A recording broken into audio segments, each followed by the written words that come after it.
যে কোনো মুহূর্তে পুরো রাজনীতি একদম ঘুরে যেতে পারে। রাজধানীর শাহবাগ উত্তাল,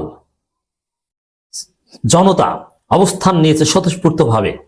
তারা রাজপথ ছাড়বে না উপদেষ্টারা না আসা পর্যন্ত। এই সরল অর্থ, শরীফ ওসমান হাদির রহস্য উদ্ঘাটন হবে, ইউনূসকে বাধ্য করা হবে। এবার আর ইউনূস গোপন রাখতে পারবে না। যতক্ষণ পর্যন্ত ওসমান হাদির শাহাদাতের হত্যার রহস্য উদ্ঘাটন না হবে, ততক্ষণ পর্যন্ত এই আপোষহীন জনতা ঘরে ফিরে যাবে না। অতএব আমি দেখতে পাচ্ছি স্পষ্টতই শাহবাগে যা ঘটছে এটা স্বতঃস্ফূর্ত। এখানে কোনো বিরিয়ানি নাই, কোনো টাকা পয়সা নাই, একদম পিওর বাংলাদেশের সাইলেন্ট মেজরিটি। এই সাইলেন্ট মেজরিটি জেগে ওঠে না, এরা সাধারণত নীরবে ভোট দেয়, কিন্তু এরা এবার রাজপথে এসেছে। একটা টাকা লাগবে না, ওইরকম কোনো ডাক দেয়নি। মানুষ গভীর রাতে নীরবে নিভৃতে এসে শরীফ ওসমান হাদির কবর জিয়ারাত করে যায়, কান্না করে নীরবে নিভৃতে এসে শাহবাগে অবস্থান নিয়েছে। শাহবাগের দিকে তাকিয়ে আছে পুরো বাংলাদেশ। অভূতপূর্ব দৃশ্য, নজিরবিহীন দৃশ্য। হ্যাঁ, আউটার সিনারিওর দিক থেকে, এক্সপোজারের দিক থেকে 2013 সালে গণজাগরণ মঞ্চে এরকম ঘটেছিল। তাদের অন্ধকারে হাজার হাজার হাজার হাজার মোবাইলের লাইট, স্লোগান, এক অন্যরকম বাংলাদেশ, অভূতপূর্ব বাংলাদেশ।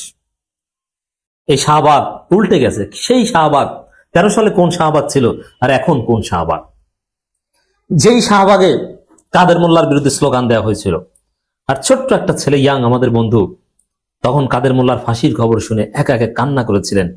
তার বোন কান্না করতে নিষেধ করেছিলেন, কারণ কান্নার অধিকার ছিল না, কেউ দেখে ফেললে তাকে মেরে ফেলবে যে তুই কান্না করো কেন। সেই ওসমান হাদির পক্ষে আজকে শাহবাগ জেগে উঠেছে।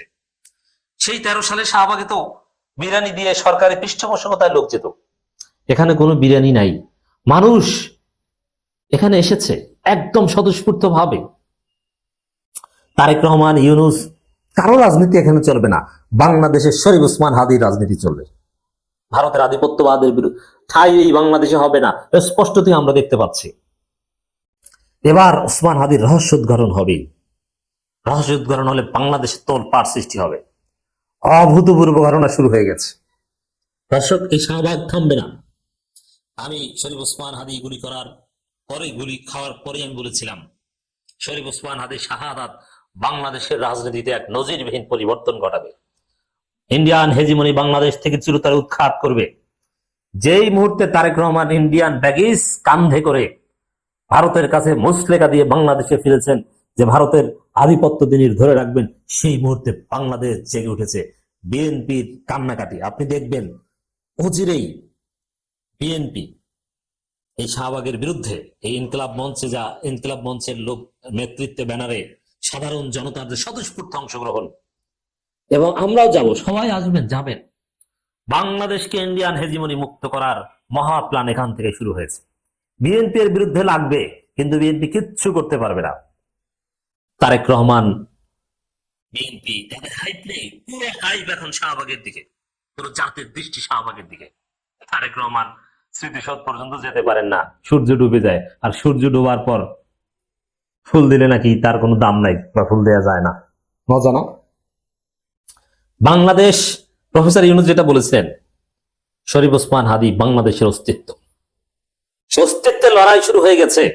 ইউনূস ডেফিনেটলি এনকারেজড হচ্ছেন এই শাহবাগের শক্তিতে বলিয়ান হয়ে, ইনকিলাব মঞ্চের পুরো বাংলাদেশের শক্তিতে বলিয়ান হয়ে শরীফ ওসমান হাদির হত্যার রহস্য প্রফেসর ইউনূস নিজে উদ্ঘাটন করবেন। এবং বিএনপি, তারেক রহমান এতক্ষণ পর্যন্ত ব্যর্থ স্বরাষ্ট্র উপদেষ্টা জাহাঙ্গীরকে রেখে দিয়েছেন, তিনিও সম্ভবত এই শাহবাগে জাগরণের ফলে থাকতে পারবেন না।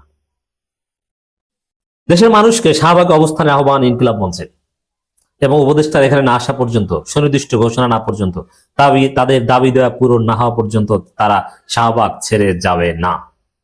এর মানে আমি যেটা বলেছিলাম মিলছে। আপনারা আরো দেখবেন সামনে তারেক রহমান অমুক তমুক যতই ভারতের সাথে মুসলেকা বা চুক্তি করে আসো, ভারতের দালালি যারা করবে তাদের অস্তিত্ব বাংলাদেশে থাকবে না। ইন্ডিয়ান কোন প্ল্যান বাংলাদেশে বাস্তবায়ন হবে না। কিভাবে ব্যর্থ হয়ে যাবে দেখেন। তারেক রহমান এসে একটা hype তৈরি করেছে, তারেক রহমান এসেছে, এবার ইন্ডিয়াকে কে ঠেকায়। কিন্তু দেখেছেন, তারেক রহমান এসেছে, কিন্তু ভারতের বিরুদ্ধে শাহবাগ মানে বাংলাদেশ জেগে উঠেছে। এই বাংলাদেশকে কে থামাবে? কেউ থামাতে পারবে না। তো বাংলাদেশে অনেকে বলছেন যে তারেক রহমান এসেছে, সরকার তারেক রহমানকে ক্ষমতা এনে দিবে, আর একটা বিপ্লব হবে, তারপরও বাংলাদেশের মানুষ কোনো কারচুপির নির্বাচন মানবে না। এই শাহবাগ থেকে দেখেন কিভাবে কখন কি ঘটে যায়, এটাকে কল্পনাই করতে পারবে না। এবং কেউ বাড়াবাড়ি করতে আসলে হাসিনার চাইতেও ভয়ানক পরিণতি হবে তার। অতএব শাহবাগে যা ঘটছে বাংলাদেশের রাজনীতি এলোমেলো করে দিবে, তস তস করে দিবে, 360 ডিগ্রি ঘুরিয়ে দিবে, রহস্য উদ্ঘাটন হবে। কল্পনা কল্পনার অবসান হচ্ছে। দেশের মানুষকে শাহবাগে অবস্থানে আহ্বান জানিয়ে শরীফ ওসমান বিন হাদির প্রতিষ্ঠা করা সংগঠন ইনকিলাব মঞ্চ। ইনকিলাব মঞ্চ শুধু ইনকিলাব মঞ্চ না, ইনকিলাব মঞ্চ এখন পুরো বাংলাদেশ, পুরো জাতি ইনকিলাব মঞ্চের সাথে একমত। কোনো বিরিয়ানি লাগবে না, 200 টাকা লাগবে না, কিচ্ছু লাগবে না। মানুষ না খেয়ে ঘর থেকে চাউল ভাজা নিয়ে, মুড়ি নিয়ে, চিড়া নিয়ে, ভাত নিয়ে সেখানে রাত্রি যাপন করবে। প্রয়োজনে মাসের পর মাস থাকবে। তারপরও বাংলাদেশ থেকে ইন্ডিয়ান হেজিমনি শূন্যের কোঠায় নামিয়ে আনা হবে। লিখে রাখেন, আমি সুলাইমান বলছি, আগে থেকেই বলছি, এখন দেখছেন শুরু হয়ে গেছে। প্রথমে কিছু সময়ের জন্য থামবে, আবার শুরু হবে। কিন্তু সাগরণী হত্যাকাণ্ডের মতো ওসমান হাদি হত্যাকাণ্ড পৃথিবীর কোন শক্তি ধামাচাপা দিতে পারবে না। কোন সেনাবাহিনী, কোন আকার, কেউ কিচ্ছু করতে পারবে না।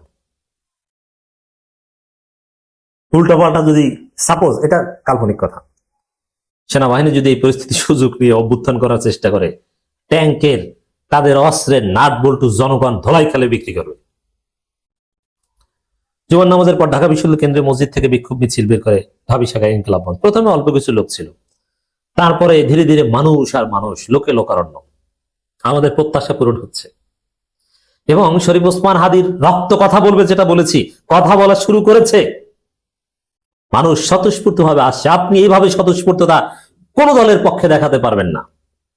স্বতঃস্ফূর্ত ভাবে মানুষ এসেছিল জুলাই বিপ্লবে, এখন স্বতঃস্ফূর্ত ভাবে মানুষ আসছে এই ইনকিলাব মঞ্চের শাহবাগ অবরোধে অবস্থানে।